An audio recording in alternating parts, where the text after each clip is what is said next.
Bismillahirrahmanirrahim. Alhamdulillahirabbil alamin wassalatu wassalamu ala asyrafil anbiya'i wa khatamin nabiyyin habibina wa maulana Muhammadin sallallahu alaihi wa ala alihi wa sahbihi ajma'in, amma ba'du. Alhamdulillahilladzi bi ni'matihi tatimmus shalihat.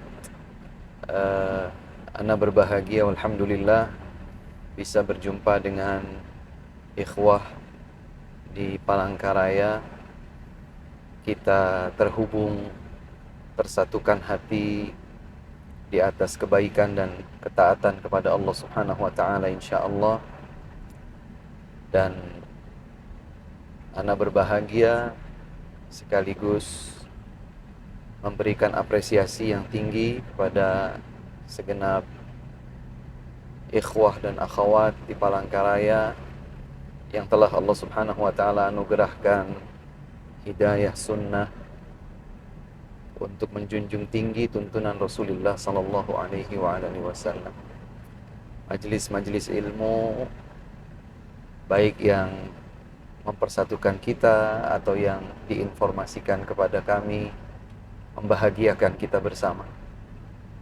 Dan di kesempatan yang singkat ini izinkan ana untuk menyampaikan beberapa pesan. Sekiranya pesan ini adalah bagian dari at-tawasi bil haqq wat-tawasi bis sabr.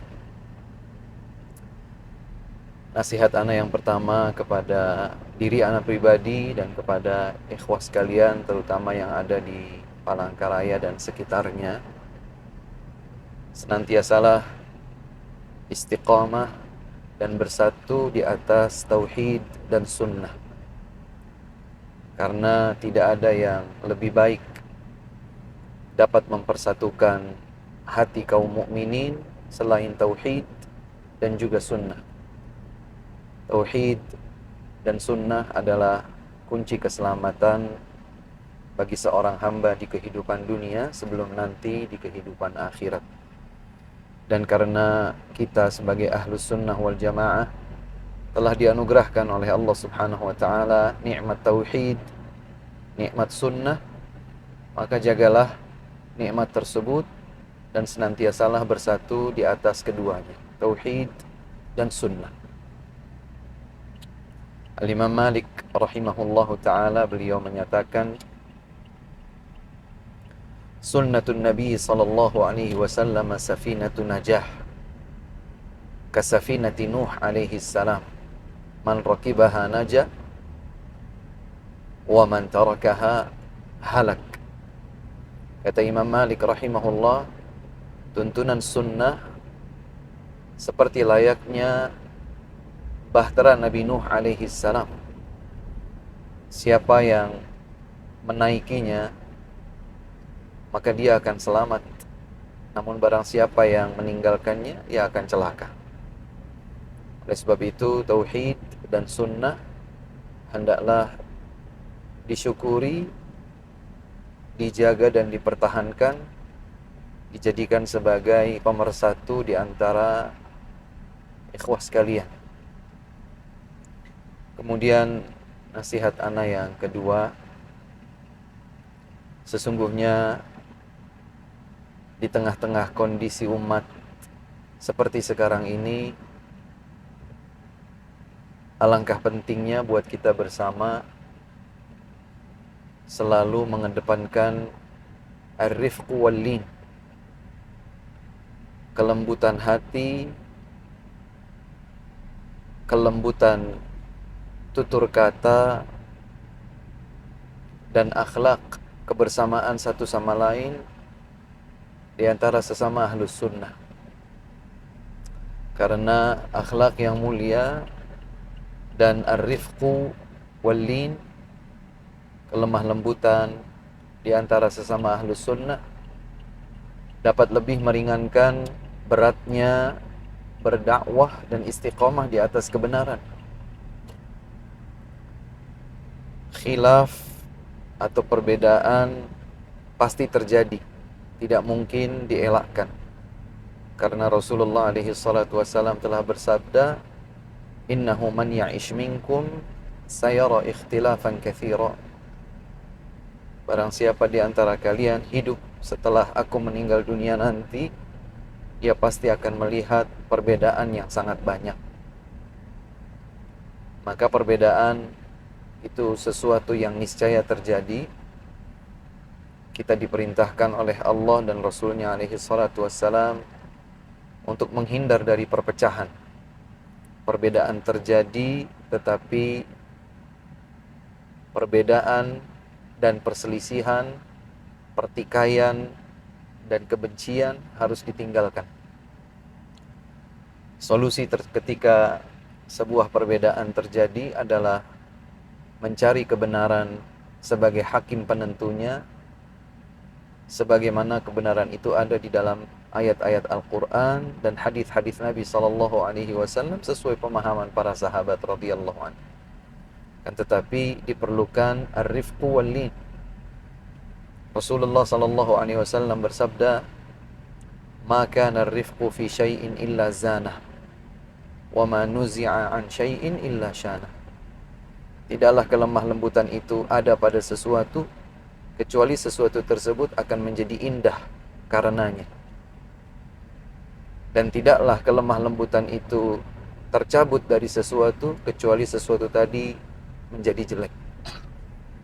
Maka dengan senantiasa menjunjung tinggi tauhid dan sunnah sebagaimana pada nasihat pertama tadi, senantiasalah bergandengan tangan dengan segenap kaum muslimin, kaum mukminin, terutama yang sudah mendapatkan hidayah sunnah, untuk memiliki kemuliaan akhlak dan kelemah lembutan satu sama lain, meskipun mungkin terjadi perbedaan.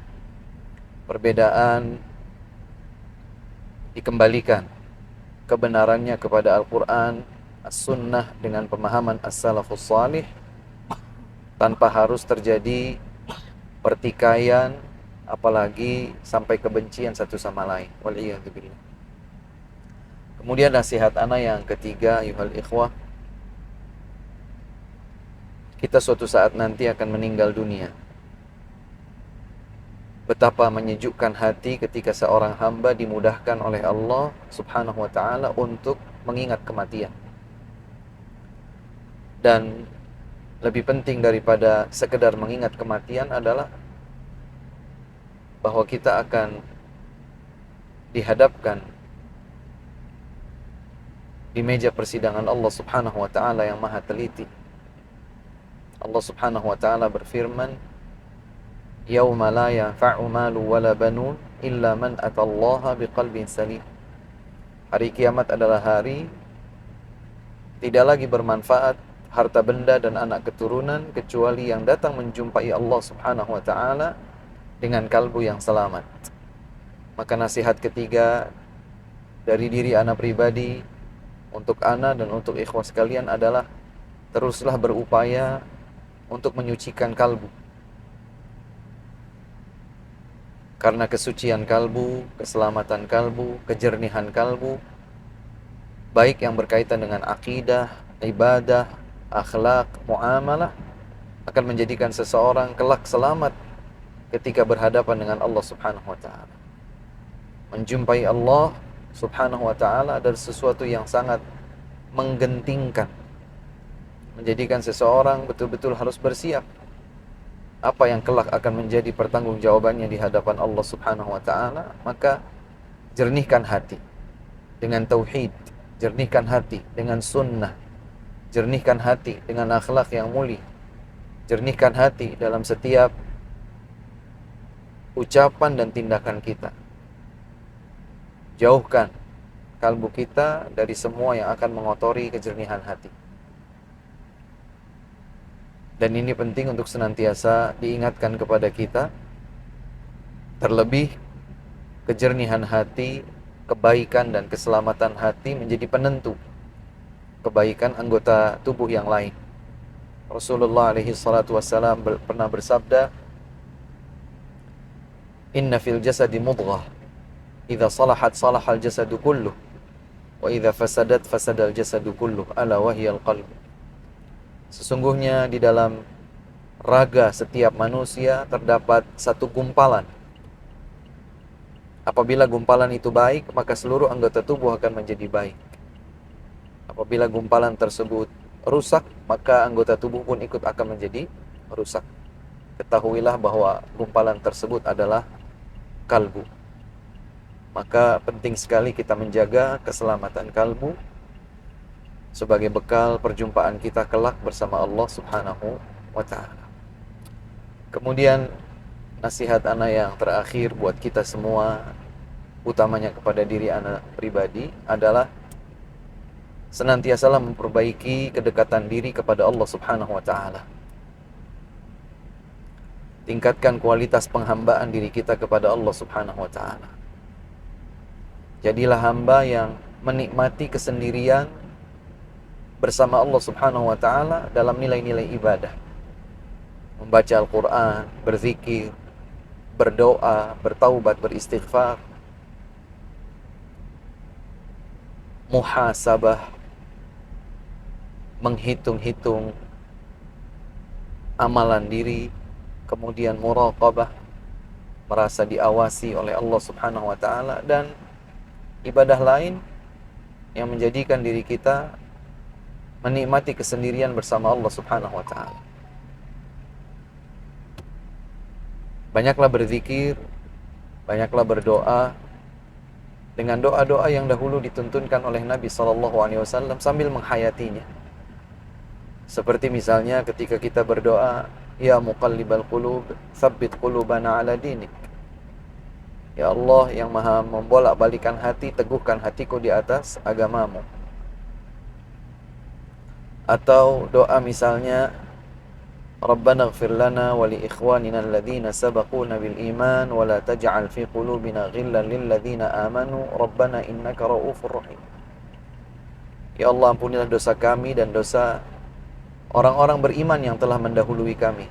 Jangan jadikan di dalam hati kami terdapat kebencian terhadap orang-orang yang beriman. Sesungguhnya Engkau Maha Penyantun lagi Maha Penyayang. Maka teman-teman sekalian, ikhwah dan akhwat yang semoga selalu dikasihi oleh Allah Subhanahu wa ta'ala, nikmati dan perbanyak kesendirian diri kita bersama Allah Subhanahu wa ta'ala dalam doa, dalam zikir, dalam membaca Al-Quran, dalam taubat dan istighfar. Dan itulah yang akan insya Allah membuat hati kita lebih tenang, jauh dari kegelisahan tentang apa yang belum terjadi, jauh pula dari kesedihan akan apa yang sudah lewat. Allah Subhanahu wa ta'ala berfirman, alladzina amanu wa tatma'innu qulubuhum bi dzikrillah ala bi dzikrillahi tatma'innul qulub. Hamba-hamba yang beriman, kalbu mereka akan menjadi tenang dengan berzikir mengingat Allah. Ketahuilah, hanya dengan berzikir mengingat Allah, kalbu akan menjadi tenang. Inilah beberapa nasihat yang terutama ana tujukan kepada diri ana pribadi, dan semoga bermanfaat juga bagi ikhwah dan akhwat sekalian, baik yang ada di Palangkaraya atau sekitarnya. Dan teruslah belajar ilmu agama, jangan sampai surut dari belajar ilmu agama. Silahkan beraktivitas apapun yang mubah, yang baik, yang bermanfaat. Silahkan punya pola aktivitas apapun, selama itu masih mubah, masih baik dan bermanfaat. Yang terpenting adalah jangan sampai kita meninggalkan semangat untuk belajar ilmu agama. Ilmu agama adalah ilmu yang bermanfaat, karena ia insya Allah akan semakin mendekatkan diri hamba kepada Allah Subhanahu wa ta'ala. Demikian apa yang bisa ana sampaikan. Semoga bermanfaat bagi kita semua. Sekali lagi ana mengucapkan terima kasih yang sebesar-besarnya. Kami telah disambut dengan hangat sejak kedatangan di Palangkaraya hingga diantarkan ke bandara. Ana dan rekan Alhamdulillah kami merasa nyaman selama berada di Palangkaraya. Sekiranya Allah Subhanahu wa taala tidak mempertemukan kita kembali di kehidupan dunia ini, semoga Allah Subhanahu wa taala menyatukan kita sebagai para penghuni surga di kehidupan akhirat nanti. Allahumma amin. Barakallahu fikum wa ahlikum wa amwalikum wa jazakumullahu khairan wa ahsanallahu ilaikum wa akhiru da'wana anil hamdulillahi rabbil alamin. Assalamualaikum warahmatullahi wabarakatuh.